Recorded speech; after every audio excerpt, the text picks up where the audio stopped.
Hello everyone, আসসালামু আলাইকুম। This is focus ভাই স্পোর্টস জোনের পক্ষ থেকে আপনাদের সকলকে সুস্বাগতম। গাইস, বাংলাদেশ আজ হারলেও কারো কোনো অভিযোগ নেই। এই মেয়েরাই আমাদের সেরা প্রাপ্তি, এদের আগলে রাখা উচিত। আপনারা সকলে দেখছেন যে শক্তিশালী চীনের বিপক্ষে বাংলাদেশ আগামীকাল কি দুর্দান্ত খেলছে। বাংলাদেশ দুইটা গোল খেয়েও হেরেছে, কিন্তু বাংলাদেশের মানুষের, জনগণের, দর্শক সমর্থকের কারো কোনো অভিযোগ নেই। এই মেয়েরা যে খেলছে তা অসাধারণ। জাস্ট দুইটা গোলের ব্যবধান দেখতে পারবেন, কিন্তু যে মাঠে যে বাংলাদেশের মেয়েরা খেলছে সেটা দেখলে আপনার মন জুড়ে যাবে। এবং বাংলাদেশ র্যাঙ্কিংয়ে ১১২তম, এবং চীন বর্তমানে আপনারা সকলে জানেন যে ১৭ নম্বর র্যাঙ্কিং একটা দল। ১৭ নম্বর আর কই ১১২ নম্বর র্যাঙ্কিং দল। সেখানে ৯ বারের চ্যাম্পিয়ন এই চীন। এই চীনের বিপক্ষে বাংলাদেশ এই প্রথম এশিয়ান কাপে খেলতে গিয়েছে। এখানে প্রথম ম্যাচেই যে দুর্দান্ত খেলা খেলছে আপনারা সকলে দেখেছেন। ঋতুপর্ণা চাকমা কি দুর্দান্ত একটা শট ছিল, একদম দেখার মতো। যদি এই গোলটা হতো তাহলে সেরা একটা গোল হতো।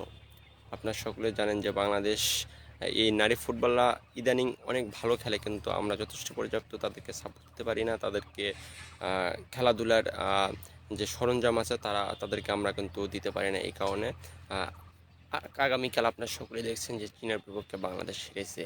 দুইটা গোলে হারলেও কিন্তু খেলা যারা দেখেছে তারা একদম মুগ্ধ এই মেয়েদের প্রতি। ঋতুপর্ণা চাকমা, মিলি সহ একদম যত যারা খেলোয়াড়রা আছে বর্তমানে বাংলাদেশের সব ইয়াং, ১৯ থেকে ২০, ২১, ২২-এর মধ্যে এই মেয়েরা কি দুর্দান্ত খেলতেছে বলার বাহিরে। ইনশাল্লাহ বাংলাদেশ যদি সারা ৬টা দলের মধ্যে থাকতে পারে তাহলে বাংলাদেশ কিন্তু বিশ্বকাপে যাওয়ার সম্ভাবনা আছে। যদি বাংলাদেশ যে আগামী ম্যাচটা খেলবে দক্ষিণ কোরিয়ার বিপক্ষে, এই ম্যাচটা যদি ভালো একটা কিছু করতে পারে বাংলাদেশ, এবং উজবেকিস্তানের সঙ্গে খেলা আছে, উজবেকিস্তানের সঙ্গে যদি ম্যাচ জয়লাভ করতে পারে তাহলে বাংলাদেশ অবশ্যই হয়তোবা সম্ভাবনা জাগতে পারে বিশ্বকাপ খেলার।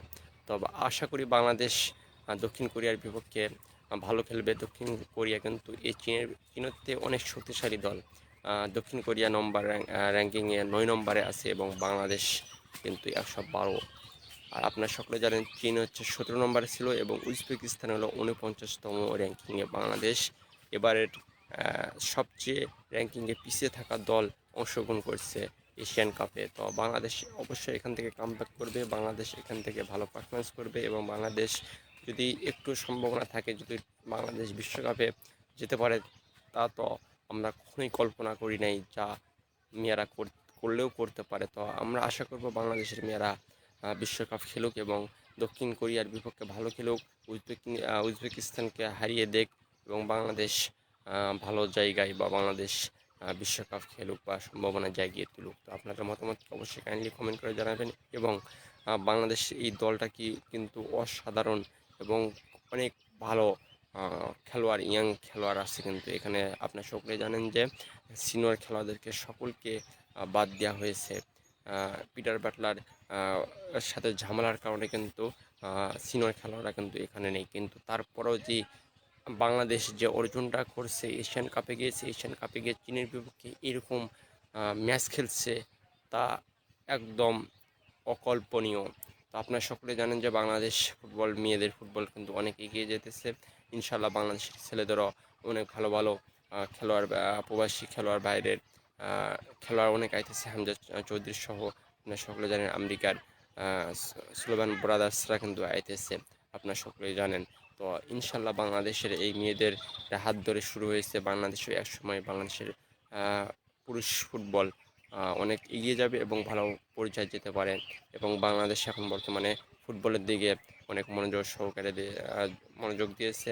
বাফুফে উচিত এই ছেলে মেয়ে দুইটা ফুটবল টিমকেই কিন্তু সমান চোখে দেখা, এবং অনেক সাপোর্ট দেওয়া, এবং সরঞ্জাম যে আছে সব কিছু দেওয়া উচিত। তাহলে কিন্তু বাংলাদেশ নারী পুরুষ দুই টিমই, ফুটবল টিমই কিন্তু শক্তিশালী হওয়ার সম্ভাবনা আছে। তো আপনাদের মতামত কী, এবং কালকে আগামীকালের খেলাটা কেমন লেগেছে অবশ্যই কাইন্ডলি কমেন্ট করে জানাতে পারেন। সবাইকে ধন্যবাদ, ভালো থাকবেন, সুস্থ থাকবেন, আল্লাহ হাফেজ।